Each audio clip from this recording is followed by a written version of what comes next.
ماذا لو توقف الزمن لثانية واحدة فقط؟ تخيل الزمن توقف، مش ساعة، مش دقيقة، بس ثانية واحدة بس. إيش تتوقع يصير؟ لو الزمن وقف لثانية كل إشي راح ينهار. الضوء بيتحرك بسرعة 300 ألف كيلو متر بالثانية. يعني لو الزمن وقف الضوء ما راح يوصل لعينك. يعني لحظة التوقف بتكون ظلام كامل. قلبك ما راح ينبض، هواء ما بتحرك، الذرات بتتجمد مكانها.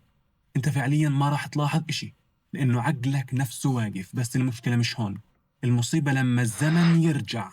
لو كل اشي كان ماشي بسرعة وتوقف فجأة الطاقة بتتراكم، ولما ترجع الحركة راح تنفجر بشكل خارج عن السيطرة. سيارات، طيارات، حتى الدم بجسمك ممكن ينفلت، ينفجر ويخرج عن مساره.